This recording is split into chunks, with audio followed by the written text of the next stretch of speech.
Hello everybody and welcome back to the labs. Today we're starting our mod spotlight on ExtraUtilities. Keep in mind, most of what you see on me, with the exception of the wings right now, has nothing to do with ExtraUtilities. But still, let's begin. ExtraUtilities is another one of my more favorite mods, if that's a term I can use. It is fantastic, and I love the story behind it. The author of this mod goes by the username RWTema, and he created this mod, if you check out his forum post, in order to better learn Java programming. And so, in doing so, you'd think, well, if he's just learning how to program with it, it's probably not going to be that good. If you've never played with ExtraUtilities before, and you are a fan or familiar of modded Minecraft, where have you been? ExtraUtilities has been out for, I think, since 1.5. Maybe even before. That was just the first time I saw it, and has been growing and expanding ever since. It isn't one of my favorite mods, like I said. I love Applied Energistics and Ender.io, and those are two that we've spotlighted so far, and that's why this is next. It is also a favorite of mine along with those. To begin though, I want to look at something a little different. In these first few minutes, I want to go over really quickly the config file for ExtraUtilities, and this is something I want to start doing in our spotlights from now on. So let's look at the config file.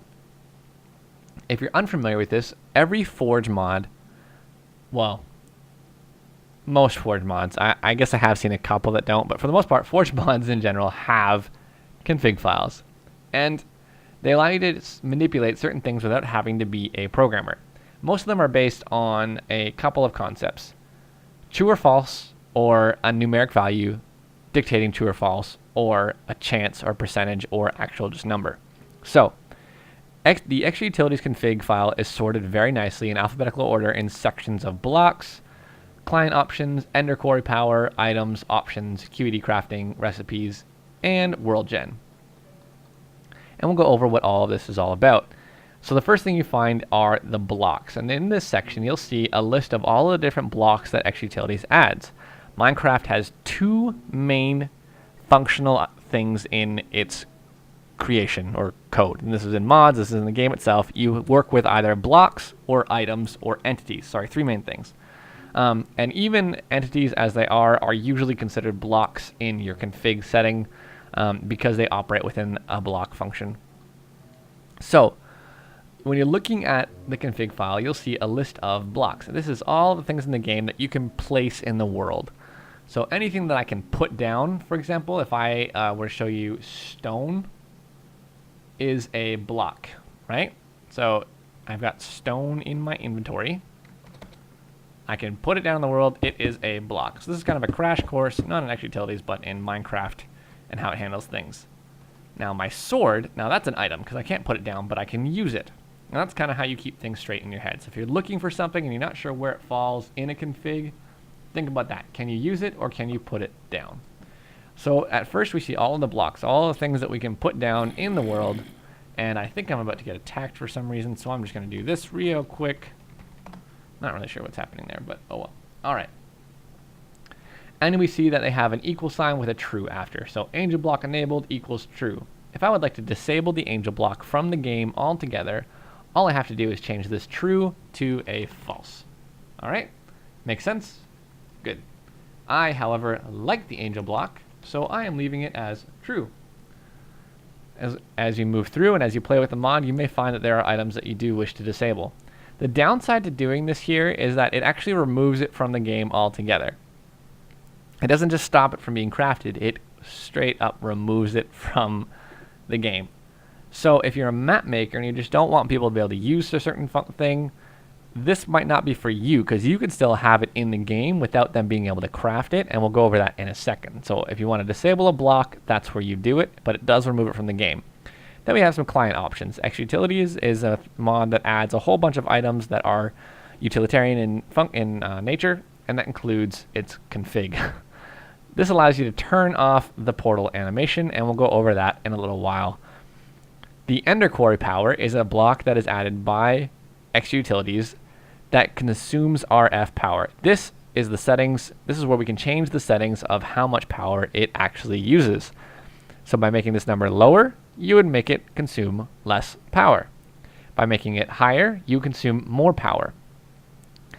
I do not know 100% what the two differences are, but for the most part, what this is saying is how much RF per tick it starts to use.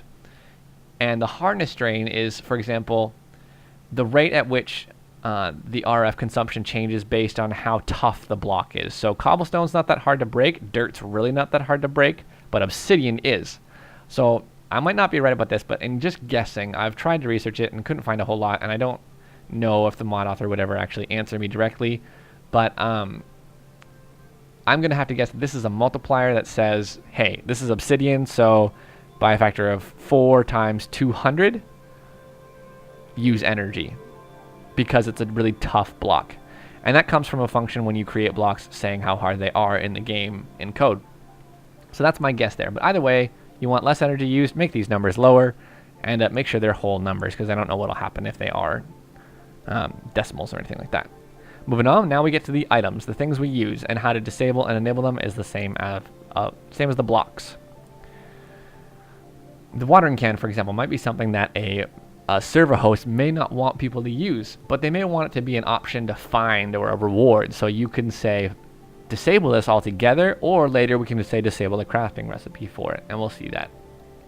Now we get into the options that are specific to the mod's items. This has to deal with the ender pump. There is a block in this that does pump fluids, and you can say specific to what dimension whether or not you're allowed to use this block. So every dimension in Minecraft has an ID number. It has, much like blocks used to, they have ID numbers that are assigned in configs, or in code, sorry, and the config is just a reflection of that code. Well, that's actually kind of backwards. You assign a dimension an ID, and they have decided within the code to allow you to change that because the ID number is dependent upon this line in the config file. So if none of that makes sense, don't worry about it. You don't need to know what it is. Basically, Minecraft has the overworld and the nether. The overworld's dimension ID is 1, and the nether is -1.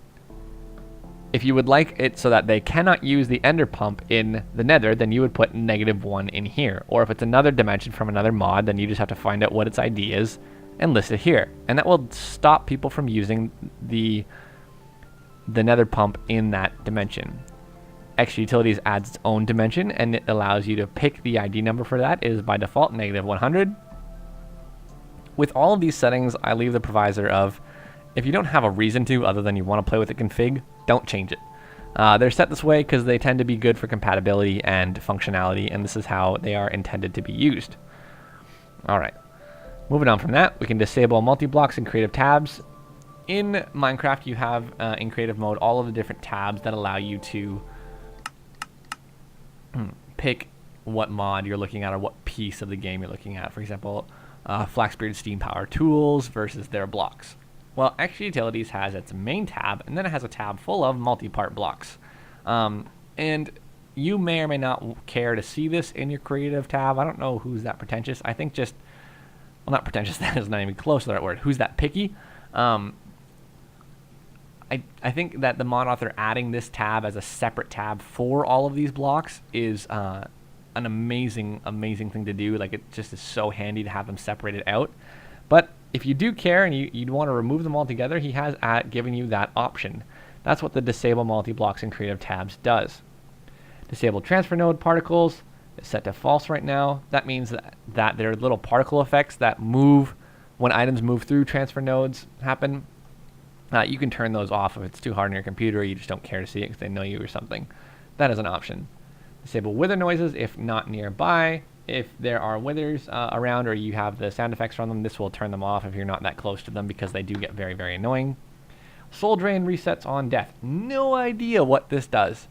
I'll have to figure it out for you guys. I've done a bit of research and I don't have the slightest idea. It's a relatively new setting, but I will definitely try and figure it out and add it in the description if I do find out what it does. Unstable ingots explode. This is a really neat mechanic to some different items and crafting in the game that we will go over. But if you do not like these ingots exploding by the end of the tutorial or in your playthrough, you can turn that off as well. QED crafting, this allows you to to change the way in which items are crafted. Basically, how I think he has this set up, and I may be wrong, and if he sees this and cares to correct me, that would be really, really cool. If not, I'm just guessing based on what I know on how Minecraft is coded. But when you are creating a recipe in Minecraft, basically you give it an item stack, and that is the type of item you're making, and then you give it a shapeless or shaped crafting recipe. RWTema has created his own crafting system that is done in a block called the QED.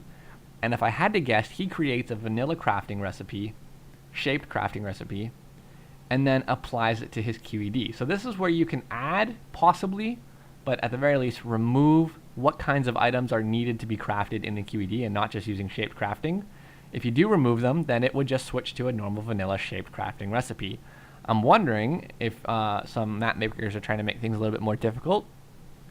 If you just add the item stack name here, if it would take the default shaped crafting recipe and add it to the QED crafting system. That would actually be really cool and something that I might look into to maybe do a bit of balancing for my purposes. The mod by itself is very, very well balanced, especially now. It may not have been in the past, but it is really well balanced now. I just may want to make things a little harder. Who knows? Highly doubtful, but who knows?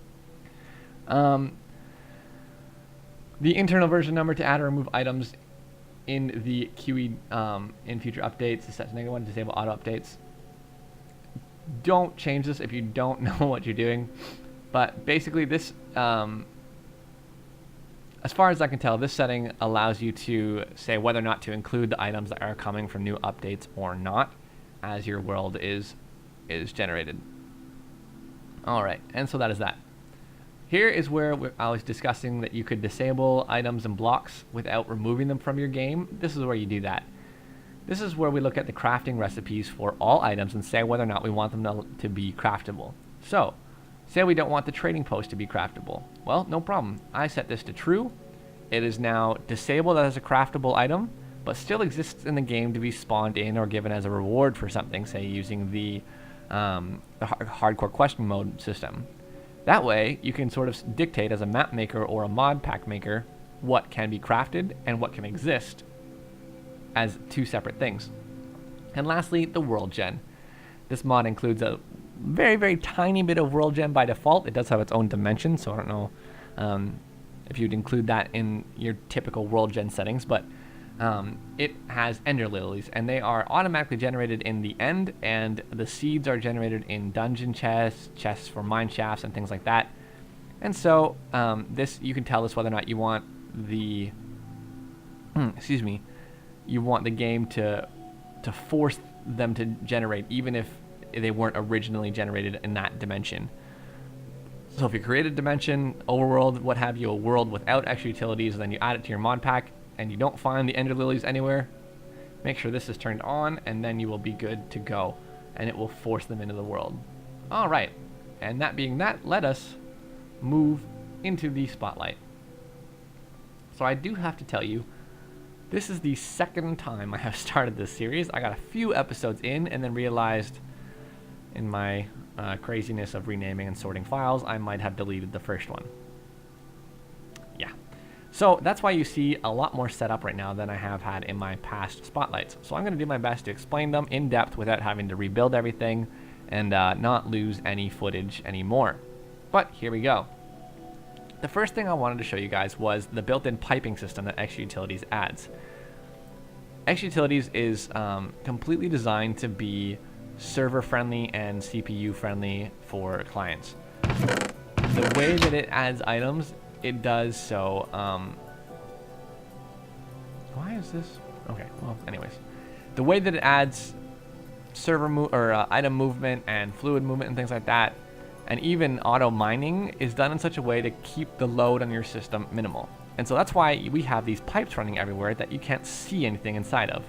That is to try and keep the load of your system very, very low. Let me double check and see why my music is so loud and if my particle settings are turned on. That is not what I wanted. They are. Okay. Anyways, so what we have here is, if you look at my bottom right, this is where the Wayla is from my client, is showing you what exactly that I am staring at right now, and it is a transfer node from ExtraUtilities. What this does is it pulls items from the adjacent inventory that's to the back of it and puts it in its internal buffer, one item at a time. From there, it moves its way, it searches through a pipe that's connected to it based on its coordinates, X, Y, and Z. And it begins to try and find a place to put an item. So it'll come down here and it'll see our pipes and plop them into chests. Simple enough. And as we can see, it's been doing this for some time. I have to give you a reminder here from Mechanism, just pulling stuff out of the world and for the purpose of watching it sort. So we look inside and there are these slots in here for upgrades and different filters. What it adds is it adds the speed, what I have added is the speed upgrade and the stack upgrade. Now in all transfer nodes, whether they're item transfer, fluid transfer, or power transfer nodes, which we'll go into, the speed upgrades only increase the rate at which items are sent through the pipes. They do not increase the rate at which items are extracted, except for the fact that it will not pull the next item until this is empty. So if it starts to pull, for example, this coal here, it'll pull 1 coal or 2 coal at a time. It'll just slowly begin to fill the internal buffer, as you can see here. Now, it'll continue to do so until it finds a place to dump them, and then it'll pull the next item on the list. If your stack is big enough that it hasn't pulled everything out of it, like, for example, if I had a huge stack of osmium, and it begins to pull the osmium into its internal inventory and look for somewhere to put it. If it finds somewhere to put it, it empties its internal inventory and then grabs what's in the first slot again, or the first occupied slot. If that stack of osmium is still there because it found a place to put it faster than it pulled it in, then it would just continue to work on it. In order to speed up the pace at which it picks up items into its inventory, I have added a stack upgrade. And that should be fairly self-explanatory. It grabs items in whole stacks, as opposed to one at a time over or per tick, or however many it is per tick, I'm not really sure. Then you increase your speed upgrades to increase the rate at which it searches for an inventory. Alright, now as we move on, we're going to move to the filter system. Whoa, lava! Alright, let's get out of creative. ExtraUtilities adds a way of filtering and sorting items. That is done through the item filters. Basically, if you put one in your hotbar and you right-click on it, you can add by shift-clicking or by clicking and dragging different items into a filter. Now we can see that I have redstone, energy extraction pipe, filter pipe, and redstone in this filter. For the time being, if I were to put, say, this filter of redstone in one of these upgrade slots, it would only begin to pull out redstone. So it's already got some in it, so as soon as this empties, we'll see that it should not grab anything else but redstone from now on. In fact, I'm going to move that along a little bit. Alright, so we can see that it's working. It's looking for redstone, and in fact, if I put redstone in here, doot, doot, doot, doot, it'll grab it up and throw it out into where it needs to go. That's how the item filter works on extraction pipes. It filters what it extracts. You can filter what you input, but I do believe I go over that in the next video. So I am going to stop here for this recording. I know it may have been a little dull going over the config, but if you like that system and if you want to see more config settings in the mod spotlights in the future, leave me a comment below and I will definitely include those. But until then, I've been Toasty. You've been watching Infinity Labs Mod Spotlight on ExtraUtilities. Hope you guys have a good day. Deuces.